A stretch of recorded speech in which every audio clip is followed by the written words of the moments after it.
Higgins, A Drop with a Dream by Christopher Fjoyce. Once upon a time there was a drop of water named Higgins. Higgins was no ordinary drop of water. He was a drop with a dream. Higgins lived in a valley where it had not rained for a very long time, so all the lovely green grass was turning brown, all the beautiful flowers were wilting, and all the trees were starting to droop. Higgins had a dream that one day the valley would be a beautiful place again. But what could he do? After all, he was only a drop of water. One day, Higgins decided to travel and tell others about his dream. All the other drops listened very politely, but no one believed that his dream would come true. "Higgins," said one, "get your head out of the clouds.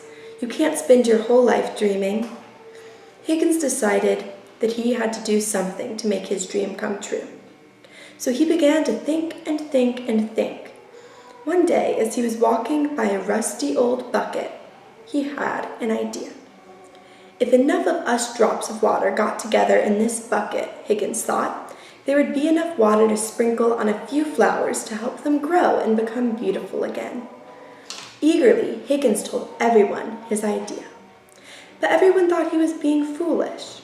"That Higgins is nothing but a dreamer," they said. Higgins decided that he had to do something to convince the others that he was right. So he said to them, "I don't know about you, but I'm getting into the bucket. I hope some of you will join me. Then there might be enough water to help at least some flowers grow beautiful again." So Higgins ran as hard as he could, hopped way up in the air, and landed with a kerplunk in the bottom of the bucket. And there he sat, just a drop in the bucket. For a long time, Higgins was very lonely. It seemed like no one else was going to join him. But after a while, some of the other drops could see that the grass was dying, and that the flowers were wilting, and the trees were drooping. They all agreed that something must be done. Suddenly, one drop shouted, "I'm going in the bucket with Higgins." And he leaped through the air and landed, kerplunk, in the bucket. Then two other drops yelled, "Wait for us!" and they hopped through the air and landed in the bucket. Then 10 drops jumped through the air into the bucket. Then 30, then 50, and then hundreds of drops came from all around just to hop in the bucket. Soon the bucket was completely full of water, but there were still more drops that wanted to join, so they found another bucket and hopped in. Before long, there were 2 buckets of water, then 3, then 4, then 10, and then hundreds, and then thousands of buckets of water. Along came a powerful breeze that blew over all the buckets, and all the water flowed together to make a mighty stream. Everywhere the water flowed, the grass turned green again, and the flowers bloomed, and the trees stood tall and straight once more. All this happened because Higgins had a dream, and his dream came true. Because he knew that although he was just a drop in the bucket, enough drops in the bucket make a bucket full. And when there are enough buckets with the wind behind them, then justice will roll down like waters and righteousness like a mighty stream. Each year, we gather in the fall. It is our custom to offer water as a symbol of our connection to one another. This morning, we will have 4 periods of sharing whatever water we have brought. We want to share with one another not only where our water comes from, but share what it means to us, what it symbolizes in our own lives. First, we will have a chance to share water that reminds us that while some have abundance, others struggle in scarcity. Second, we will share water that symbolizes travel, movement, and change. Third, we will share water that reminds us of life's storms, our concerns, worries, frustrations, and losses. And finally, we will share water that reminds us of the well springs of our lives. Please don't worry about which time for sharing is the right time. The great thing about symbols is that they are always open to many interpretations. Therefore, today, we incorporate our joys and sorrows into our water communion.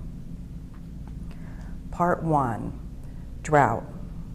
This container, empty of water, reminds us of all who lack access to safe and affordable water. I dedicate this water from last year's water communion, to begin this year's water communion with this symbol of our solidarity with the Unitarian Universalist Service Committee and all those around the world who are calling for the human right to water. I also pour out water for all of those in California and the West who have suffered the horrific fires due to lack of water in the form of rain. And of course, everyone anywhere who suffers because of drought. If you would like to share water representing an awareness of scarcity in our community or our lives, please come forward bringing your water and pour a little of your water into the common bowl. If you like, say a word or two about the significance of this water. If you did not bring water or any water with you today, we invite you to pour some from this glass pitcher into the bowl. And of course, you are always welcome to share silently. You need not speak to share.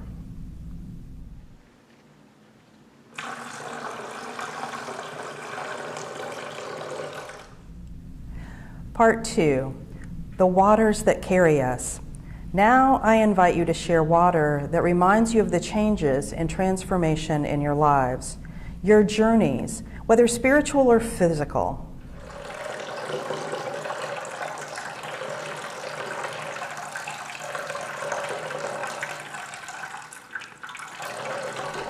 Part 3, the water of storms. Now it is time to share water, symbolizing the storms of our lives, our concerns and sorrows, confusion and frustrations. Allow this vessel to be one of receiving and healing as it absorbs your storm. Again, you're welcome to say a word or two about the significance of this water, or pour in your water without saying anything at all.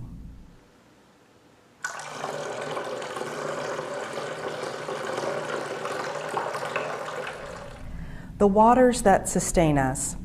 As we conclude our water communion this morning, I invite you to bring water that reminds you of the well springs of your life, the water that sustains you when you are feeling empty, the joys that give you hope and buoy you up.